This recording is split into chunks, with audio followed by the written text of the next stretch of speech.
Ladies and gentlemen, welcome to Jordan and Drew, the Sports Crew, a very special bonus edition. That's right, Drew. This is our third episode of the week. I uploaded my UFC recap you uploaded it. We had it up on Sunday, episode 10, biggest and best episode yet.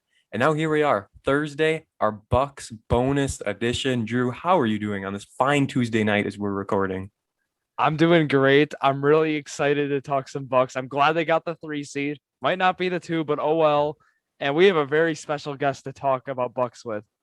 Oh boy, do we ever. This man, I am told, is going to be the future president of FBLA. This man is a state champion for cross country. And this is a man who has more than 20 times the amount of subscribers on YouTube than we do. But Clay, you have to watch out here, sir, because our YouTube numbers have been through the roof lately. Well, congratulations. I'm happy to see you growing on the platform. I'm sure if I can shout you guys out after this episode, we'll see some continued growth. So, yeah, it's a lot of fun. I'm excited for this episode. Aren't we all? I mean, even me, who's not the biggest NBA guy, I'm excited for this. I think we got a lot of good stuff to talk about. And let's start in the past, right? I said to both of you, we're going to do a past, present approach to this episode. And there's no better place to start than last year. The stupidest season, in my opinion, for the NBA, where they played all their games and then just stopped for a few months and decided, yeah, we'll come back, we'll play a few games, and then we'll get to the playoffs. So that's what they did. And whatever, they did it. The Bucks, they ended with the best league or the best record in the league. But boy, oh boy, in the playoffs, lost 4-1 to the Heat. The Heat made it to the finals, right? Against the Lakers. Yep. Yeah, but this series was just no good. The Bucks lost 115 to 104, 116 to 114, 115 to 100. Then they won 118 to 115, but then they lost 103 to 94, and it has just been a spiral for the Bucks. They've made it to the conference finals against the Raptors the year prior, but even that, I mean, a loss in 6 games really wasn't too competitive. Even though the Bucks won those first 2 games, they get reverse swept afterwards. Drew, we'll start with you. What is the problem with the Bucks in the playoffs, just not able to make it to the finals? Well, I think the main issue the past 2 years, Clay might agree with me on this. Well, the media always talks about Giannis and his jumper, and in the playoffs, I mean, you can see the percentages. His shot percentage from the mid range game and the 3-point game, they both drastically go down. Free throws, it goes down, but I don't think necessarily that's like the whole issue.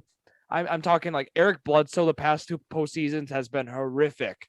I mean, he's been terrible offensively. I mean, you get the defense out of him, but just like he makes so many mistakes on offense, it's not worth having. I think we have a guy this year in Drew Holiday that will really correct that. So I'm really excited for this team this year.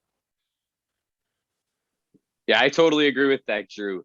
The past couple of seasons, the Raptors and then the Heat last year were able to build a wall against Giannis and prevent him from getting to the basket. And that's because a lot of the other players on the Bucks couldn't hurt their opponents when shooting from downtown. But this year, the Bucks have acquired Drew Holiday, who's shooting 39% from 3, Bobby Portis, who's shooting 47% from 3, and Bryn Forbes, who's shooting 45%. And I think that those 3 acquisitions are going to do a lot to allow the Bucks to be able to really punish teams when they try to build the wall on defense in that way that they did the past 2 years. So this year, I think that there's a huge chance that the Bucks are really able to capitalize and make the deepest playoff run of this current grouping of seasons under Coach Bud and with Giannis and Chris as the stars. Yeah, and Coach Bud, we talked about it a few weeks ago. He's on the hot seat kind of here, huh? If the Bucks don't do well, man might not be back. So we're gonna have to see what happens there. Bryn Forbes, Clay, a name you mentioned. I honestly had never even heard of the dude, and I was looking at his stats, and I was like, okay, this guy can go. He's pretty solid. So let's look at some of the stats from the Bucks for the year. Giannis, no surprise here, leading points per game, 28.1 on the season. He's played 61 games out of the year, started each and every one of them. He also averages 11 rebounds a game. This guy's got a double-double on his hands. And Drew Holiday, we talked about it a few weeks ago again on our podcast about how Bucks locked him up. They got him for 4 more years, I believe it is, but he has been a huge asset to this team, Clay. 6.1 assists per game, 1.6 steals a game, both leaders for the team. Talk about your Holiday a bit and what he's been able to do for the squad. The biggest thing that Holiday is going to bring to the Bucks in the playoffs is the ability to capitalize off of Giannis. The first way that comes is what I talked about a little bit before, with his 3-point shooting being much higher than Eric Bledsoe ever was during his time with Milwaukee. But in addition to that, he's a much better playmaker and shot creator for himself than Bledsoe ever was. He's going to be able to attack closeouts when Giannis or Chris is able to get him open from the 3-point line. And he does a great job of finding open teammates either beyond the 3-point line or in the dunker spot once he does get to the rim. So I think that Holiday is going to make the offense much better. But at the same time, he can do a lot of the things that Eric Bledsoe does on the defensive end as well, while also being a bit of an upgrade on defense at the same time. Holiday does a terrific job of stepping up and defending the best player on the other team every night. That is kind of regardless of what type of player that guy may be. You'll see him lock down the best guard on the opposing team. Someone like a Steph Curry or a Damian Lillard is going to really fear playing against Drew. And we saw that with Kyrie Irving just a few weeks ago when the Bucks took on the Nets, as Kyrie really struggled to get anything going on the offensive end of the court. At the same time, Drew can really step it up and defend bigger wings like LeBron James and Kawhi Leonard, as we saw throughout the season. And against the Los Angeles Lakers earlier this year, Drew even stepped up and guarded Anthony Davis, who is one of the best offensive big men in the entire NBA. So that kind of defensive versatility and offensive production is what makes Holiday such an important player to the Bucks' success. And I look forward to seeing how he changes this team's play style come playoff time. Yeah, I think Drew Holiday, I think he does everything Eric Bledsoe does, but like 5 times better. Like, I'll be honest, like just watching him this past year, he's been phenomenal, and it's just 5 times better. Everything, passing, yeah, all of it. Good acquisition for the Bucks, Drew Holiday. I mean, coming in at the right time. I mean, they're going to need him here. Another guy I saw, Elijah Bryant. This dude plays 1 game and scores 16 points. Like, where did this guy come from? So we actually signed him off of an Israeli team, Maccabi Tel Aviv. It's the same team that last year lottery pick of the Washington Wizards, Denny Avdia, played for. But with Maccabi Tel Aviv, he had a lot of success. He showed that he is playing at an NBA level and was one of the best players in the Israeli league. So the Bucks brought him back. He played in the summer league for Milwaukee a couple summers ago, but now it's his first time getting real NBA experience. And in the last game of the season against the Chicago Bulls, where the Bucks are resting a lot of their usual rotation players, we saw Elijah really step up and have a really impressive game where he was able to knock down some jump shots, get to the rim, play quality defense. So I'm excited to see what he can do. I'm not sure he'll play much in the playoffs this year, but for next season, when he is still under contract, I think he's got a chance to maybe crack the rotation and be a contributor for Milwaukee. Yeah, that's what I was going to say. I didn't expect a whole lot of minutes from him in the playoffs, but still, that is good to see. 16 points, comes in, puts on a show in that last game of the year. Like you said, it's all about rest at this point. You don't want any of your starters getting hurt, because someone that went down, Giannis's brother, Thanasis, Drew, did I say that right? Thanasis, close enough. Thanasis is out, and for the next 2 weeks. So that's kind of a big drop for this Bucks team. Bobby Portis and Chris Middleton are both day-to-day. We thinking they're going to be good to go by the time playoffs are ready?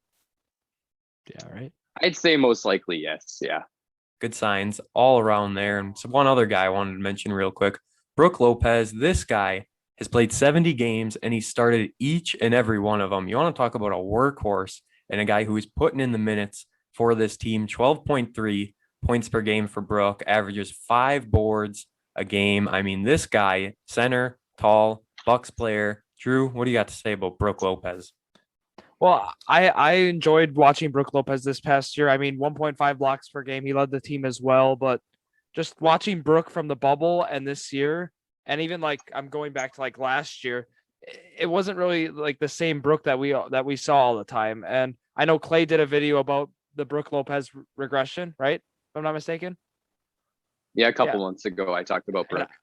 And I watched that video, and I agree. You made some great points about how really we haven't seen the same Brook even defensively, offensively. He's still a great player. Don't get me wrong. He's still going to be a starter. He's still going to be a valuable player to this team. But we just hopefully, like in the playoffs, I hope he steps it up and he like brings that outside stroke, because like when they build that wall for Giannis, he's going to need someone to pass out to. And when he's a 3-point threat, this team is deadly. Yeah, so transitioning a little bit into the upcoming Miami Heat series, I think that Lopez has a chance to really play a huge role for the Bucks and maybe a key determinant in whether or not they win that series. On the defensive end of the court, he's going to be matched up with Bam Adebayo, who's been playing at an all NBA level for the past 2 seasons. Lopez did a really nice job in guarding Bam when the Bucks matched up with the Heat last Saturday, as he limited Adebayo to just 5 points on 2 for 9 shooting. And at the same time, Bam was matched up against Giannis on offense because teams want to shut Giannis down. So usually they'll put their best defensive big man on the Greek Freak. So with that happening, Brook Lopez was able to have a matchup with Nemanja Bjelica, a far smaller player. And Brook was able to really punish him in the post, as Lopez had 18 points on 9 for 10 shooting. It didn't take a single 3-pointer, which is a far cry from what we saw from Brook for large portions of the past 2 years, where he's mostly just been shooting from beyond the arc. So if Lopez can play a similar role as a defensive stopper on Bam on defense and someone who can punish switches on offense, I think he's got a chance to really help the Bucks win this Heat series. And he's a big reason why I think that they should be a pretty clear favorite in that series.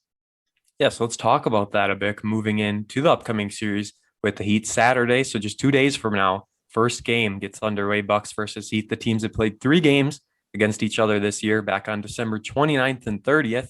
They played back-to-back days. The Bucks beat the Heat 144-97 in that first game. That one wasn't even close. But then the next day, the Heat get the win, beating the Bucks 119-108. And then just a few days ago, the Bucks beat the Heat 122-108. So the Bucks have the advantage in the regular season. But as we know, the Heat, they were dominant in the playoffs last year, 4-1, winning the series, as we said before. But Clay, you said you think Bucks shouldn't have a whole lot of problems making it out of this first round?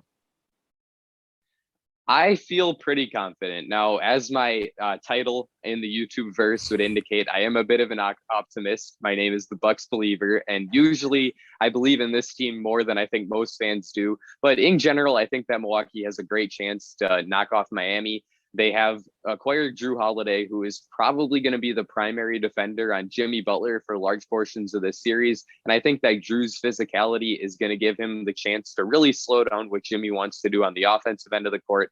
And in addition to that, I think that the Bucks shooting is going to be able to halt that Heat wall that they're going to try to build. I also think that on defense, Coach Mike Budenholzer is going to step it up and try to switch a little bit more, which is huge when you're playing against a team in Miami that runs a ton of off the ball action for their shooters like Duncan Robinson and Tyler Hero and Goran Dragic. So if the Bucks are able to keep with those guys and prevent them from getting open 3-pointers, I give the Bucks a really good chance at winning this series. And I think it could actually be over in a fairly short series, maybe think 5 or so games. What do you think, Drew? Drew, you better say the Heat are going to win, because remember, everything we predict, it never happens. Well, as Tyler Hero always says, Bucks in 6. I think that's going to happen. I like Clay mentioned, hey, if Brook Lopez gets a good matchup in the paint too, like we've seen him against in the Raptors series 2 years ago. I mean, he had that big series in the post. Like he was just the dominant force. And I think that, hey, if they get the right matchups, and if this team, the only thing I'm really worried about this team right now is with their defense, which might be a surprise, because in past years we know this team has a great defensive team. It's just like they finished 22nd in the league this year in opponent points per game with 114.2, which is very high for a Mike Budenholzer team. So that's my one main concern. But I feel like I have no issue for this team offensively. I just feel like if this team is going to lose, I think it's going to be the defense that's going to let them down. But I don't know. That's my view.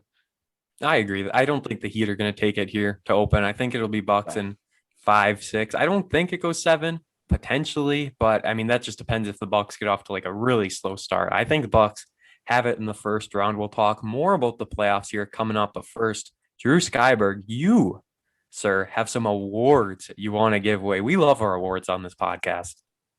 Yeah, our podcast, we always do awards, and I have some, and I'm gonna name the nominees, and then we're gonna talk about who we think should win the award. Is how this is gonna work. And I'm gonna start with the best games award, and this award goes out to the best game the Bucks played all year, and either it will be an individual, like it's gonna go for like one specific game is how it's gonna work. Yes. An individual game. So I have an honorable mention to give out. It's the back-to-back the Milwaukee Bucks played against the Nets on May 2nd and May 4th. They won both those games, and at that time it was very crucial as they were competing for that second spot, although they did not get the spot. I added that to the list. And then the first nominee is December 29th, 2020 against the Miami Heat. Jordan mentioned this game already. It was the 144-97 W against the Heat by the Bucks, and that's the game where they set the 3-point record at the time, and it was a great game. And then my next one is March 17th, 2021 versus the Philadelphia 76ers, which was a 109-105 win in overtime. I believe the game was on ESPN. It was a phenomenal game to watch, and I tuned in because they're against the number 1 seed, and they brought out a crucial win. And then the final nominee is March 22nd, 2021 versus the Indiana Pacers, which was 140-113 W. Giannis had a big game that game, and it was just a great offensive showing by the Bucks. Clay, what do you think about these? Before Clay goes, I wanted to say my games. Okay, hold back, Drew. My favorite games, the best games of the year. March 26th, when the Boston Celtics beat the Bucks 122-114. Great game. Love the Celtics. And then we got to go back to December 23rd of 2020 when the Celtics win 122-121. Those series, those games really made me smile. Boo! Get out of here with that Celtics fandom. This is Bucks ground right here. I'm going to ignore what you said, Jordan, and we're going to pretend that didn't happen. And we're going to go off of what Drew said. I'm going to pick one of his games. And for me, the winner has to be that game way back in December against the Heat, where the Bucks set the NBA record for most 3-pointers made in a game. It's just really special to have that kind of historic night. And it felt like the Bucks absolutely could not miss. That was one of Drew Holiday's first huge games as a member of the Bucks, as he made 6 of his 10 3-pointers in that game. So overall, I think that was just a great win against a team that beat us in the playoffs the season before. Even if they were without Jimmy Butler, that was a really sweet win. And, hopefully we can see a lot more of that in this year's playoffs. What do you think? What's your pick, Drew? I'm going with that too. Let's go. That was the 12-29-20 versus the Heat has won the best game award is what we have decided. Okay. We're going to move on now to the worst games. This award is given out to the Bucks game where they played the poorest, either defensively, offensively, or just overall. So March 24th, when the Bucks beat the Celtics 121-119. Get out of here with that. Yeah, we are the Bucks believers here on this podcast. There's only one Bucks believer. Well, I'm a Bucks believer too. So December 27th, 2020 versus the New York Knicks, 130-110, a disgusting loss at home against the Knicks. And then April 29th, 2021 versus the Houston Rockets, who were absolutely horrible this year on 143-136 L. And when you give up that many points to the Houston Rockets, I mean, that's embarrassing. Yeah, I was going to ask how they give up 143 points to the Rockets. Who do the Rockets even have? I can answer this one. Please do. The Rockets have a guy named Kevin Porter Jr. And this season, they traded a second-round pick for Kevin Porter Jr. And against the Bucks, KPJ had 50 points and made, I think, 9 3-pointers. So, that's how you lose to the Houston Rockets. It was just a hot hand that night. It's all it was. Yeah, 3-point shooting has always killed the Bucks, and just like that was one game. And here's another game I'm going to mention: May 10th, 2021 versus the San Antonio Spurs. Clay mentioned this to me as a possible nominee, and I told him he has to wait and see. 146-125 L. Disgusting game. It hurt their chances for that second seed, and it was just that was a bad game. Clay, what do you pick? My pick has to be the May 10th game. I think you said it was against the Spurs. It was just such a crucial game in the playoff hunt. The Bucks were coming off of that huge back-to-back in Brooklyn where they won both games. It looked like they were going to have a real chance to secure the 2 seed after they picked up a win over the Houston Rockets. And then they came out against the Spurs and they absolutely laid an egg. They allowed the Spurs to shoot 17 for 29 from the 3-point line, which is just really bad. They allowed so many players on San Antonio to really get it going, as the Spurs had, I think, 6 players with 19 or more points. So when you play that kind of defense, it's going to be hard to win. And considering how important of a game that was for Milwaukee, that has to be my pick for the worst game of the year. I think honestly for the Bucks, their best games were earlier this month in May when they beat the Nets on the second and the fourth, maybe even by 3 times the first game, 6 times the second game. Like those are huge wins in the month of May when wins really matter. Now, I mean, like you guys said, this Spurs game just atrocious, giving up 146 points again. You talked about it, Drew. They give up 112 a game on average or something like that, and here they're giving up 30 more than that. That just can't happen. Yeah, and I'm gonna pick that too. So we're gonna say the Spurs, that May 10th, 2021 game against the Spurs was the Bucks' worst game of the year. Congratulations. And then the MVP award is the next award. We're doing a weird order because I thought this MVP award was a gimme, so I kind of like put it in the middle here. Our candidates are Giannis Antetokounmpo, Chris Middleton, and Drew Holiday. So Clay, who do you think was the MVP of the Bucks this year? I think that Mamadi Diakite is actually a really strong candidate for this award, but in the end, I think I'm gonna have to go with the Greek Freak. We're gonna take Giannis as the team MVP, actual MVP candidate for the actual award for the whole league. So yeah, I really don't think this is too debatable. Yeah, and just a quick side question, Clay. I think Jokic is gonna win the actual NBA MVP. Do you agree with me on that take? Yeah, I do. Jokic has been terrific. Beautiful. I was going to say, there's no chance Giannis wins the actual MVP this year, right? I mean, he's been playing well, but not that well. No, I think he'll probably finish in the top 3 or 4, but no, he's not going to win it, unfortunately. Yeah, there's been that big movement for Steph Curry to win MVP, which I just don't see. I mean, his team, they're 8th, they're in the play-in tournament, and I mean, he's had put up phenomenal numbers this year. Don't get me wrong. It's just Jokic has just been this whole nother level, like for a center, just being able to pass, rebound, shoot, and he's just like led that team. And I know they're a 3 seed, but like he was able to lead that team every way. And I think he's the clear-cut MVP in my opinion. Is he the Luka Garza of the NBA? He's better. Sure. Far better. Okay. I think Drew Holiday, though. Wait a second, Drew. Drew Holiday, right? He's an MVP, but like not in the way Giannis is, right? Like the way Drew Holiday was able to step up for this team and play such a crucial role. Him and Giannis together, 2 very good guys. I mean, this team together, they're doing well. Drew Holiday, he's been stepping up. Big acquisition for the team, and they've got him for a few more years. Obviously, stats-wise, doesn't compare anything like Giannis, but in his own way, Drew Holiday can win a little bit of an MVP award for this team. A participation trophy of sorts. Sure. We'll go with that. And then we have the next award. Second place votes. The next award here will be the Defensive Player of the Year award for the Bucks. Our nominees, Brook Lopez, Drew Holiday, and Giannis Antetokounmpo. Clay, who do you think? I think I'm going to have to go with the guy who's in the top 5 in the NBA in steals per game. So that's Drew Holiday.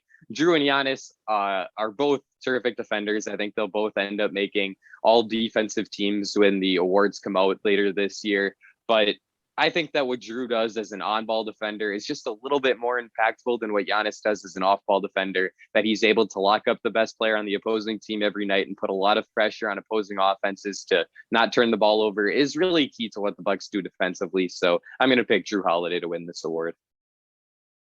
I'm going to go Drew Holiday too. I think, like you mentioned, when you can lock up a guy like Anthony Davis as a guard with Drew Holiday, and I think just the skills he brings to the team with quick hands, and he's able to switch. He's very intelligent defensively. I think he's the clear-cut defensive MVP for this team. I mean, obviously Giannis can guard all 5 positions and just this athletic freak of nature, and he's won the Defensive Player of the Year award last year too. But I think this year, it's going to go to Drew Holiday. Giannis can do everything besides shoot free throws. I was looking at his stats for that, and those are pretty bad, his free throw percentage, but 100% agree. Drew Holiday gets this award, and I think he might be winning this next one as well. Yeah, Jordan, I would have to agree because of this next award, greatest addition. Here are the nominees: Bobby Portis, Drew Holiday, and I even threw a draft pick in there, Jordon Lawrenz. He should win because he has my name. For me, I think that we might be getting a little repetitive here, but it's got to go to Drew Holiday again. We've already talked about him extensively, so I don't know that there's too much more to say, but the acquisition of Drew has been huge. So I think this award goes to him. I agree. Jordan, do you agree? 100%. Can't say enough good things about the guy and what he's done for the team. And well, hopefully we don't jinx him and hopefully he plays well in the playoffs because we certainly need it. We need it. And like we are known for this podcast, we might be the jinx. So hopefully that's not the case. Hopefully because Clay's on, we're going to be fine. So knocking on wood. The best I don't have player on me. award. This award goes to the player who excelled the most off the bench this season. The nominees: Jordon Lawrenz, Bryn Forbes, Bobby Portis, and Pat Connaughton. Clay, who do you think wins this contested award? I think that you might get a little mad at me for this pick, but I'm actually going to go with Pat Connaughton. I think that what Connaughton has brought to the Bucks this season has gone largely underrated. He has consistently been in the lineup, appearing in 69 of the Bucks games this season. So 69 out of 72. That's second on the team behind only Brook Lopez. Pat is averaging 6.8 points and 4.8 rebounds while shooting a career high 37.1% from three. He's a great transition player because of his athleticism. He's good defensively. He's not someone who's going to lock up the opposing team's best player, but he's good as a help defender. And he's one of the better rebounders at the guard position in the entire NBA. So I get that this is probably not a real popular pick, but I am going to give it to Pat Connaughton. I'm a big Pat Connaughton fan, so I like that choice. I agree, Clay.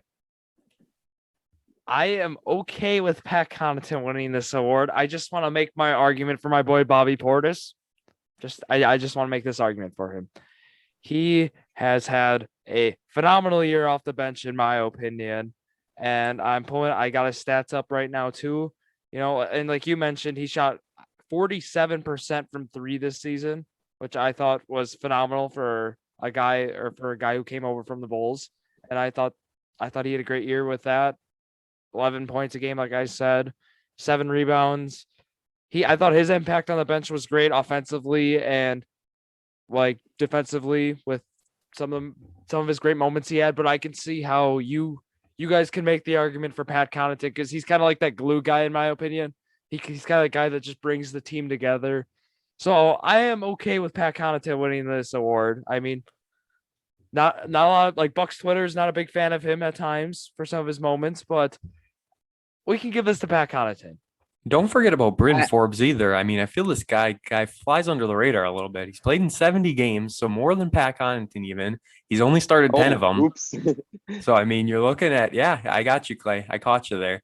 I mean, this is a guy who's only started 1/7 of the games. He averages 10 points a game. He's averaging a little more than Pat, but I feel like overall, well-rounded player. Pat probably a little better than Bryn Forbes, but still, Bryn Forbes, I mean, not bad at all. I mean, for the record, I do want to say that Bobby and Bryn have both been terrific for the Bucks as well. I might be a little bit overzealous in my Pat Connaughton fandom, but I think that you could pretty much give this award to any of those three players and be justified in your choice. So maybe we can even give them bench player of the year. I don't know if that's against the rules, but I would be fine with that. There are no rules. I agree. Let's do it.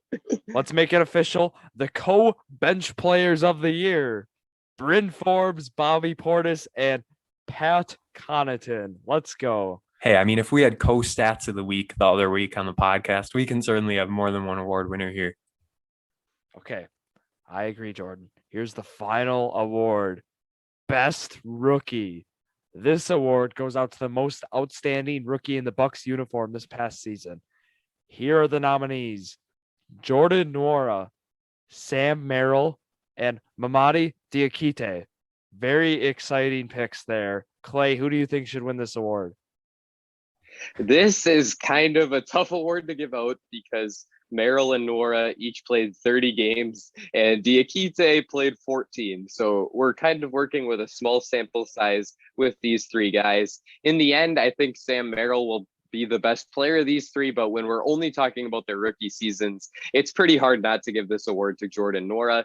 In the time that he's gotten with the Bucks this year, he's showed a lot of ability as a pull-up jump shooter. He's averaging just 5.7 points, but he's shooting really efficiently with a 56.3 effective field goal percentage, and he's also averaging those 5.7 points in just 9.1 minutes per game.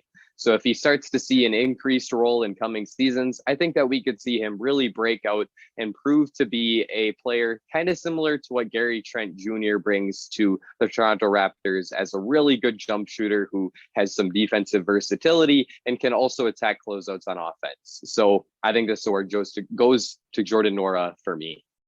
When Diakite, you're talking about him here, he averages 10 minutes a game, so just one more. He only averages 3.1 points, so I agree with the Nora decision. I mean, you're talking small forward, power forward, a little difference, but still, at the end of the day, I am going Jordon Nora. 100% agree.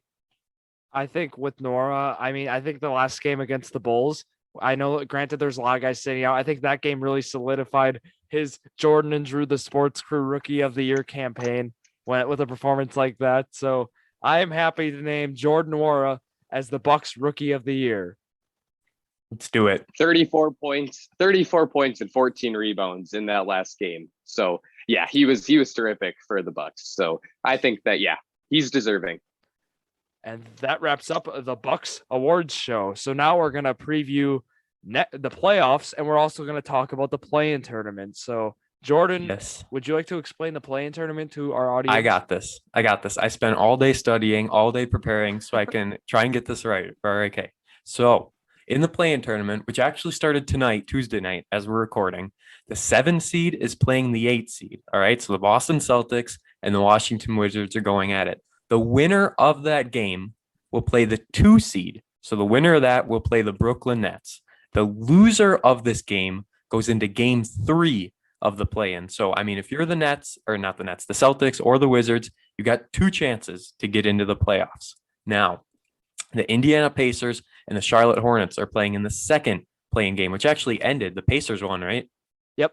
Yeah, blew them out. It wasn't even close. The Pacers won that game. So the Pacers moved to this third play-in game where by now we'll know if they play the Celtics or the Wizards. Again, whoever loses that game goes and plays the Pacers. So that is that. And then on the other side, same thing. You got Memphis playing San Antonio. Loser of that is out. Winner faces the loser of the Lakers and the Warriors. I mean, how did I do, guys? I think I did phenomenal. Yeah, you did a great job. It's a little bit confusing to listen to. It's easier if you can look at it on a screen. But in general, I think you did a great job of explaining it.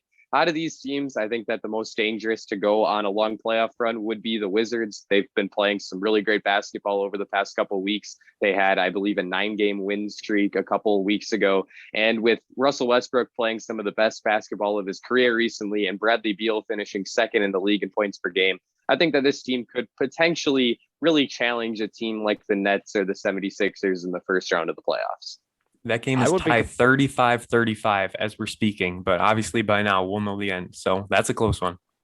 Yeah, and I wouldn't mind the Wizards really upsetting one of those teams because, like, for the Bucks, we'll talk about their opponents because it could be a tough road in the Eastern Conference. But again, I think they could do it. So they play the Heat the first round, if I'm not mistaken. Well, of course they play the Heat the first round, but I'm saying for the next round, if I'm not mistaken, they're gonna end up playing the Nets, right? Nets. Most likely the Nets, yeah. Most likely the Nets. And then it would go Nets to 76ers. So that's a tough road considering they're going to have to play the 2 and 1 seed in the next 2 rounds, most likely. Granted, unless there's an upset, which, again, that would really help the Bucks out in this case. So, Clay, do you think that's going to be the road too? I think most likely, yeah. I think the Atlanta Hawks are a bit of a sleeper pick. I love what they did this past offseason, acquiring Bogdan Bogdanovic and Danilo Gallinari. But in the end, there's a chance they could lose to the New York Knicks in the first round. And even if they do beat the Knicks, they're going to have a tough challenge in facing Joel Embiid and the 76ers. So most likely, yeah, I think it'll be the Heat, then the Nets, then the Sixers. I mean, the last year, the Heat, they were a very low-seeded team that made it very far. So it's like, who's the Cinderella? Who's going to step up this year in the playoffs? Pending the Bucks do end up playing the higher seeds. They just had 2 wins over the Nets, like we talked about. My games of the year, best games. So if the Bucks make it past the Heat, which we think they will, I think they got a good chance to make it past the Nets, but we're going to have to see at this point. It's really up in the air because who knows? I mean, you guys are talking high about the Wizards. If the Wizards somehow make it past the Celtics and then beat the Nets, you never know what could happen. Those 8-seeded Wizards could go far. I think the Celtics, as much as I love them, without Jaylen Brown, that really hurts, and they're just not as great as they have been in past years. Okay, and I have a quick side question before we have to let Clay go. Clay, who do you think's coming out of the Western Conference this year? My pick to win the West is the Los Angeles Clippers. Up until the Donovan Mitchell injury, I really liked the Utah Jazz, but the Clippers, at the same time as that injury to Donovan, started playing their best basketball of the year. The duo of Paul George and Kawhi Leonard is one of the best in the league, both on offense, where they both are capable of creating their own shot at a very high level, and on defense, where they can guard a variety of players. And so in general, I think they also match up pretty well against the rest of the Western Conference contenders. So for me, my pick to win the West is going to be the Clips. All right. I think that's a fair pick. I don't know. I think they certainly have a shot. I'm hoping I have a weird thing where I want the Suns. I think they should go far. Yes, I mean, I was going to really, say that. for Chris Paul, I just think it would be such a great story. I mean, isn't his coach Monty Williams? Isn't it the same coach he had when he was with New Orleans? I think that'd be just great if they could make a run for him late in his career. Right now, I think that'd be really cool. Yeah, I'd love to see it. I did see the Suns in person earlier this year against the Bucks at Fiserv Forum. And overall, I wasn't super impressed. I think that they largely won that game based off of some foul trouble to important Bucks players and some questionable calls down the stretch. But if Phoenix can get hot and their perimeter shooters like Mikal Bridges and Cam Johnson are making their three-pointers, I give them a real chance to maybe have a surprise run similar to what the Heat did last season and maybe make it all the way to the NBA Finals. I'm hoping the Suns go far. I mean, anything else we got to say from either of you two, or are we ready to wrap this thing up? Let's wrap it up. All right. Sounds good to me, Clay. We can't thank you enough for coming on, taking the time out of your busy Tuesday night. I mean, it's late. It's 8:48 as we're recording. It's probably bedtime for one of you two. I know that's what you guys do over at Valders, but Clay, what's your YouTube? Shout it out. We'll get you some more subscribers.